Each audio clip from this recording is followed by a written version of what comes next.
Hey, salut tout le monde. Alors, aujourd'hui, bien sûr, une petite installation d'une distribution, enfin, si on peut l'appeler comme ça. C'est plutôt une façon d'installer Arch, hein. Il n'y a aucune personnalisation, euh, très très peu de paquets d'installer. Et c'est ce qu'on pourrait comparer à Easy Archer. Donc renseignez-vous. Je mettrai le lien dans la description vers vers la chaîne YouTube en question, de cette personne qui fait on va dire des modes d'installation de Arch et de Debian, hein, à travers soit le terminal, soit Calamares. Et ça reste, enfin il n'y a pas de tripatouillage système, etc. Donc là on est dans la même chose. Euh, Ça reste minimal. Les derniers changements datent d'hier. Donc ça c'est bien. C'est quelque chose qui est maintenu par une seule personne qui a eu des moments où il ne faisait rien. Et là, il s'est remis au travail. Mais voilà, j'avais déjà essayé. Je mettrai aussi un lien vers une, une vidéo de notre ami Frédéric Béziès, qui avait fait quelque chose sur Archbang il y a plusieurs années. En français, il ne doit pas y avoir grand-chose de fait sur Archbang, hein. Donc c'est pour ça que je mets aussi des trucs vintage. Ok les amis, alors on va se rendre dans VirtualBox. J'ai mis 4 Go de RAM, 4 CPU, ça suffit. Ok, donc on lance notre ISO.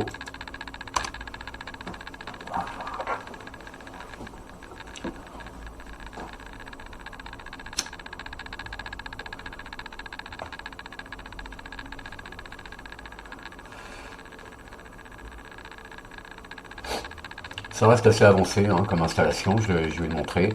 Ça se fait dans le terminal. Voilà. Par contre, il faut tout faire vous-même, hein. Donc c'est un open box assez joli.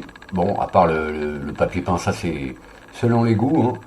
Donc comme c'est l'édition de printemps, il a mis des fleurs. Voilà. On voit quelques raccourcis clavier dans notre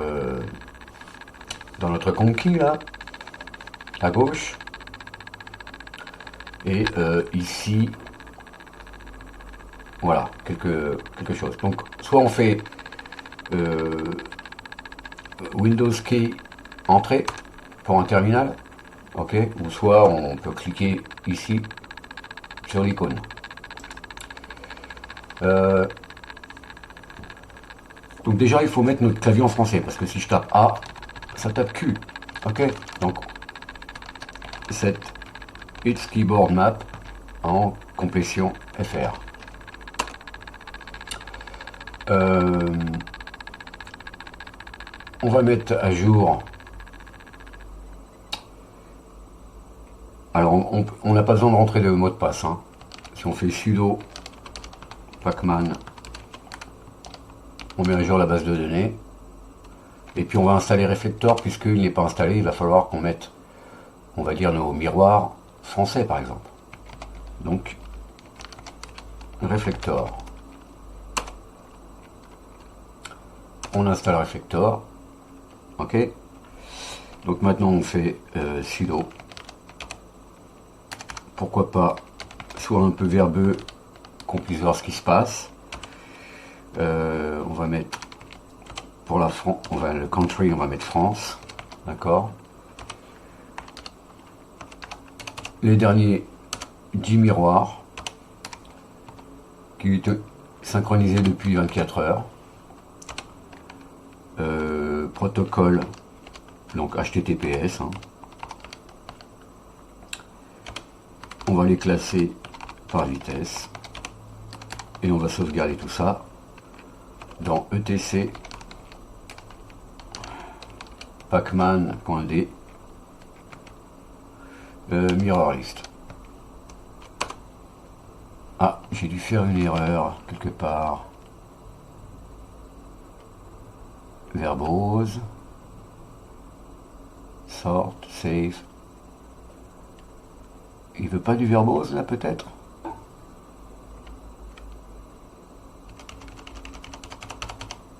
Ah, j'ai pas mis de... Oui, il faut mettre quelque chose à exécuter quoi.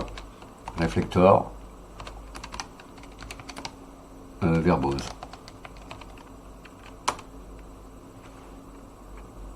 Ah, ça va mieux là. Ok, on voit nos miroirs. Donc pas besoin de faire un cat ou un less vers etc pacman.d mirror list. Ok, tout ça c'est à jour. Maintenant on peut lancer l'installeur. Donc sudo archbang, donc ab install. Alors voici comment ça se présente. Voilà, on a une espèce de menu comme ça dans le terminal. Donc on peut choisir nos éléments, hein. On va faire nos partitions. Donc on tape 1 pour partition scheme. On va choisir default, hein. Et on choisit un outil pour configurer. CFDisk, CGDisk, FDisk, GDisk, parted. On va prendre le 2, hein. Sur SDA, oui, donc à chaque fois on est en UEFI, nouvelle partition, la taille, on va mettre 512 mégas, ok, le type, UEFI système, nouvelle partition, on va mettre 30 gigas, on laisse tel quel, hein. Linux file system, nouvelle partition, et là on met tout le reste pour... on va pas mettre de swap, tout le reste pour home. On écrit oui, donc yes en anglais, et on quitte. Voilà, il a bien détecté notre système. Donc, alors on select root partition, donc 2. Oui, on veut confirmer le formatage. On choisit un système de fichiers, je vais rester classique. Voilà. Ensuite, FI partition, donc 1. Je choisis boot FI moi, hein. Oui, je veux formater. Je confirme. Ok, swap, j'en veux pas, je vais faire skip, c'est-à-dire 3. Oui, configure plus de partitions, oui. SDA 3, donc 1. C'est home, donc on met slash home. Système de fichiers 4. On confirme. On confirme. On appuie sur entrée pour continuer. Donc on installe le système. Bon, ça va pas prendre beaucoup de temps, hein. Il y a très peu de choses. Je pense qu'il y aura juste Firefox qui sera installé. Vim ou GVim, enfin les deux. Qu'est-ce qu'il y a d'autre? Un terminal. Alacrity. Donc Alacrity, bah, lui il est configuré convenablement, hein. Contrairement à certaines distributions comme par exemple CatchyOS, hein, qui propose Alacrity par défaut, mais la configuration est cassée. Donc je le dis au cas où, CatchyOS, dans votre édition i3, eh bien Alacrity n'est pas configuré correctement, ou alors c'est une vieille configuration, parce que je pense qu'ils ont fait des changements chez Alacrity. Et vous n'avez pas mis à jour la configuration. Donc première chose, on met un Window Manager. On va dire ce qu'on lance en premier, bah, c'est un terminal. Donc s'il est pété, pour moi c'est un petit peu rédhibitoire, hein. Donc j'ai donc passé CatchyOS. J'aurais pu faire une vidéo, peut-être ça doit être très bien les autres éditions, genre KDE ou GNOME ou XFCE, mais voilà, restons simples comme Archbang, hein. Ça vaut mieux si vous voulez une Arch Linux. Bon, vaut mieux rester simple. Ok, on a fini notre installation. Donc on va configurer maintenant. Donc 3 pour le hostname. Donc je vais l'appeler comment? Je vais le laisser Archbang. Hein. Archbang. Location. Donc là, alors je vais agrandir notre terminal puisqu'on va avoir à faire. Voilà. Donc on choisit notre région du monde ici. Donc 20 pour Europe. Notre capitale, donc Paris, c'est 38. Et on confirme Europe Paris, oui, Y. Hardware clock. On va choisir UTC puisqu'il n'y a qu'un système, il n'y a pas de Windows, etc. Donc UTC. Les locales. Alors, on fait 6. Et on choisit nos locales, donc on va prendre FR. On fait 130. FR. Ah non, je vais prendre le système en anglais, tiens, je vais compliquer la chose. Donc on va faire English US, c'est 94. Oui, on confirme.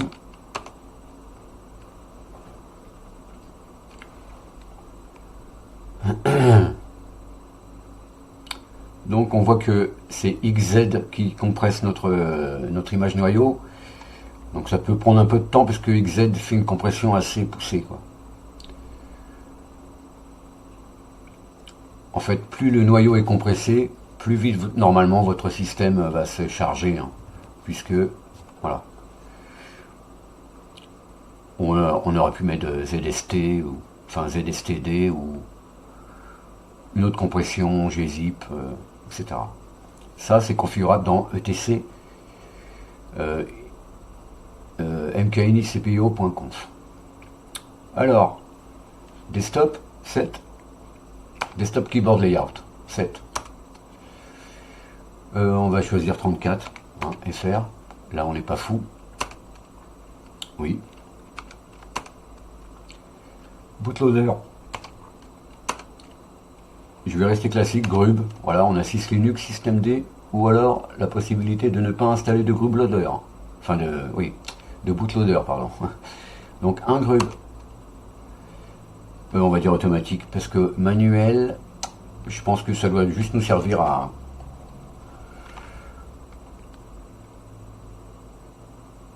Moi, je vais faire 2, tiens, manuel. Qu'est-ce qu'il me propose? Voilà, donc là, on rentre dans le prompt. Donc on fait grub install. Ah, j'aurais peut-être pas dû. Grub install, target, égale...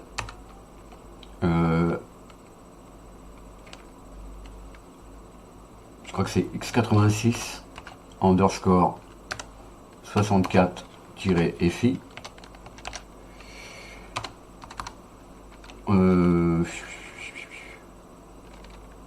FI directory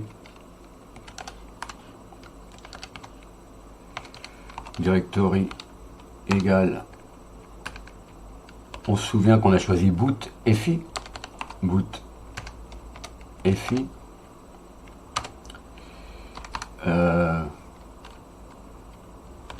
bootloader ID. On va mettre Archbang en majuscule.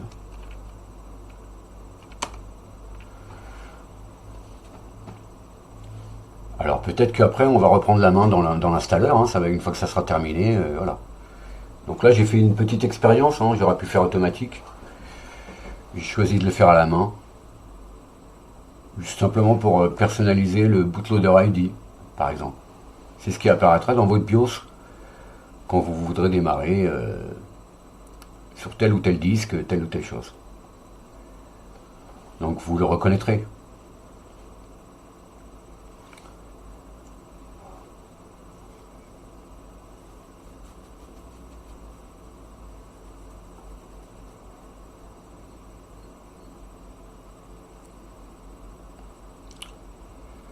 Donc je vais dire, là on arrive dans... Enfin on n'est plus vraiment pour les débutants, hein. Donc il faut connaître un petit peu votre installation manuelle, si vous l'avez déjà pratiqué. Ok, si je fais exit maintenant.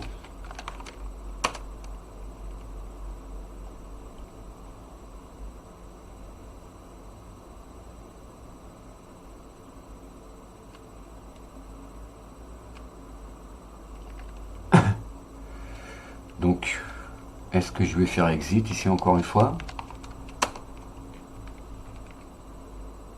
Je vais faire CTRL-C plutôt. Je vais reprendre l'installation, enfin la configuration. Donc je vais ouvrir un autre terminal. On va fermer celui-là. Voilà, je vais ouvrir un autre terminal et je vais refaire. Donc apparemment, il n'y a pas possibilité de revenir comme ça dans la chose, hein. Donc sudo ab install.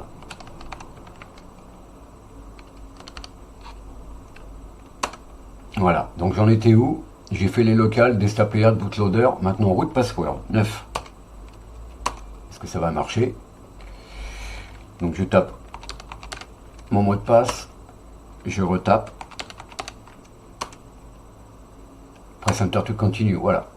Create user, on va faire 10. Donc j'ai dit que j'allais l'appeler comment celui-là? Je vais l'appeler Bonga. Bonga. Un nouveau mot de passe. Je retape. Voilà, normalement j'ai terminé. On va voir ce que ça donne. Je fais D. Et on va rebooter. J'espère que tout se sera bien passé. Puisqu'on est sorti de l'installeur, on y est rentré. Apparemment on a un grub.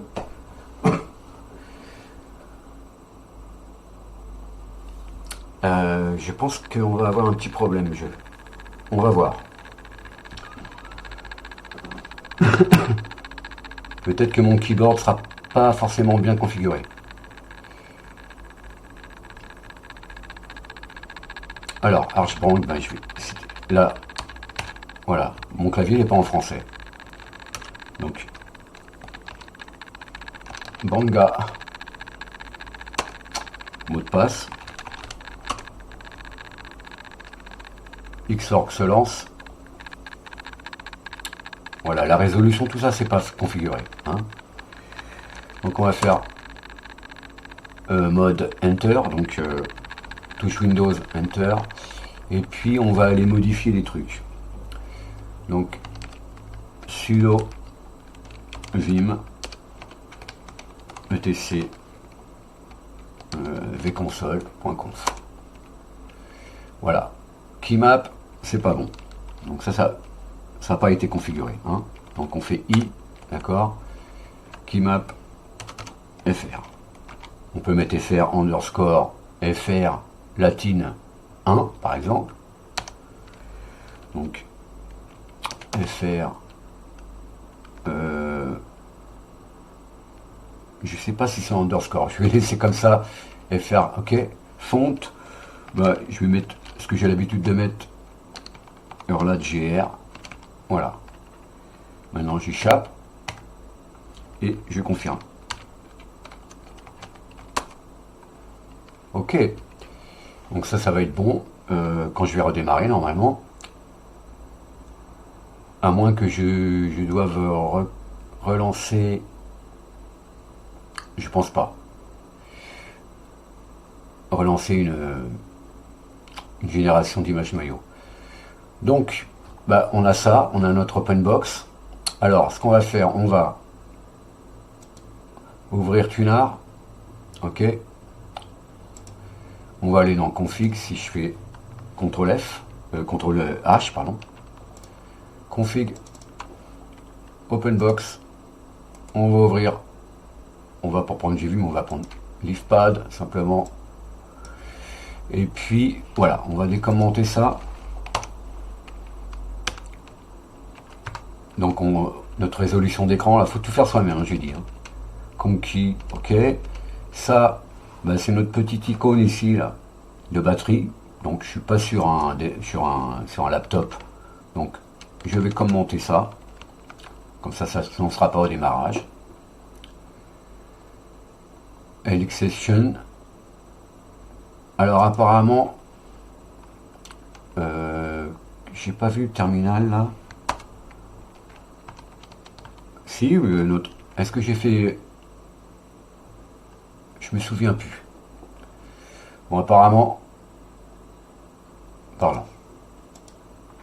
Ici, on a notre layout FR. Tint2, bah, c'est notre panel en dessous, hein, notre panneau. Et puis on peut ajouter ce qu'on veut hein, dedans, hein, au démarrage. Donc la résolution, le papier peint, conquis. On a enlevé notre icône ici, qui ne démarrera pas.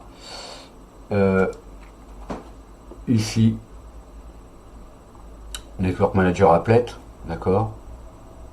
Tint2, voilà. Et l'exception, c'est bon, j'enregistre. CTRL S, je ferme. Donc ça, c'est l'édition de notre menu ici. Hein. Si je fais comme ceci, ben, on a un menu. Ok, Settings, Open Box, Appearance. On a Helix Appearance. Donc il a choisi Advaita Dark. Pourquoi pas hein. Il est pas mal Advaita Dark finalement. Mieux que le Light. Les icônes Elementary OS ou bien Arc.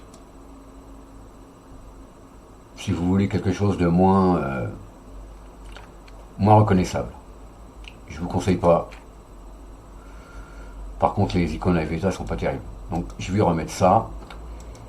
Le curseur Advaita, pourquoi pas. On va faire Apply ici.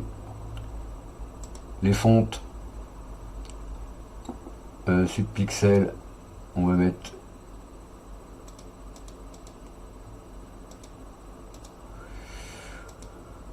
ok. On ferme. On va voir si ça démarre bien en français, etc. Donc maintenant, je vais rebooter. On va voir ce que ça donne.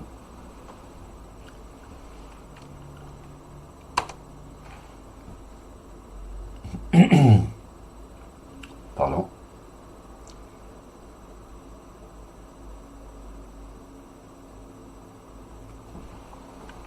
Donc pas de logging manager, hein, pas de SDDM, de l'IDM, de GDM, etc. Donc est-ce que je suis en français? Oui, je suis en français. Donc je suis Banga. Est-ce que je suis Arch Banga? Banga, donc logging, voilà, très très bien. Vas-y Coco. Oh, un grand écran, grâce à notre résolution qu'on a mis dans config, openbox, auto start. Et voilà. Donc bah, bien sûr on peut changer notre papier peint, hein, puisque c'est l'édition de printemps. Donc il a mis des fleurs. Il y a plusieurs éditions, je sais pas si je l'ai déjà dit au début de la vidéo. Donc il en a fait en automne, et là il en fait une au printemps. Donc à nous de changer notre papier peint si on le souhaite. C'est fait qui charge le papier peint. Hein. Donc on l'a vu dans... si je veux lancer mon File Manager, Super F. Donc touche Windows F. On va dans Config. Openbox. Qu'est-ce que nous dit AutoStart? Fait, voilà, background, Spring. Ah, il a mis Spring. C'est ça. Édition de printemps. Donc ici, vous n'aurez juste qu'à mettre votre nouveau papier peint. Hein. Si vous en téléchargez un, vous changez votre papier peint ici. Ou alors vous mettez Nitrogen. Et puis Nitrogen, vous mettez à la place de fait Nitrogen -- restore. Et vous n'oubliez pas de mettre ici, on peut mettre ça comme ça. Vous mettez un signe et ici, hein, pour que le processus se détache du script, hein, ici. Ok, donc j'enregistre, CTRL S. Et puis CTRL Q ça marche, oui, CTRL Q ça marche. Voilà, donc là c'est l'édition de votre menu. Et ici c'est vos raccourcis clavier. Donc vous pouvez très bien l'éditer. Ifpad, voilà, on va voir. Là c'est le raccourci clavier.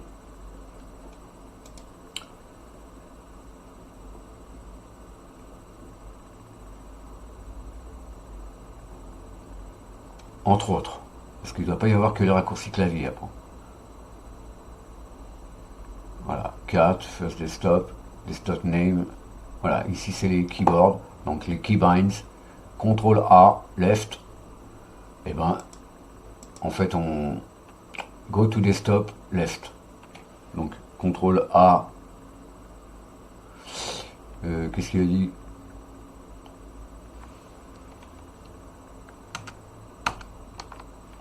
Qu'est-ce que c'est là?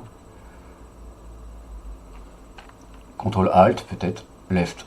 Oui voilà, CTRL Alt, on va sur le deuxième desktop, CTRL Alt, tu reviens. On voit au milieu nos desktops. On a 4 desktops. Apparemment ça tourne pas. 3, 2, 1, voilà. Donc voilà, c'est CTRL Alt, hein. C'est pas A comme la lettre A. Donc si vous éditez ce fichier, ben voilà, vous enregistrez et ensuite sur votre desktop vous cliquez et normalement Setting OpenBox reconfigure. Vous cliquez sur reconfigure et là il va reprendre toute sa configuration et vous pourrez faire vos nouveaux raccourcis clavier si vous en avez fait, etc. Pareil pour le menu, si vous éditez votre menu. Alors accessoires, qu'a-t-on? Ok, ça c'est la fonction de renommage de Tunar. On a Gvim, Leafpad ou Vim. D'accord. Firefox. Plus de contrôle. Il n'y a rien, je veux dire, il n'y a rien installé. Il y a un terminal. Gparted, htop. Ok, htop. Fail to execute shell process. Ok, donc là il y a une bêtise. Si je fais touche Windows entrée, ok, et si je fais htop, voilà, j'ai mon htop. Hein. Donc on est à 330 mégas, quoi. Ce qui est vraiment très peu. Voilà les amis, donc je vous dis peut-être à la prochaine. Moi je recommande cette petite distribution, ou Respin, ou mode d'installation, comme vous voulez. Vous l'appelez comme vous voulez, en tout cas c'est une Arch Linux. Tout ce qu'il y a de plus basique. Je reviens là peut-être. Voilà, je vais quitter ça. Voilà. Donc, est-ce que j'ai de quoi exit, logout, reboot, power off? Très bien. Donc ça, on peut le fermer. Donc là, j'ai fait touche Windows Q. Un peu comme dans un Windows Manager autre. Hein. Donc là, on va faire power off. Et je vous dis donc à la prochaine, les amis, pour d'autres aventures à suivre. Donc essayez donc Archbang si vous voulez une Arch Linux propre, on va dire, avec pas de dépôt de chair. Voilà, recommandé. Salut, à la prochaine les amis.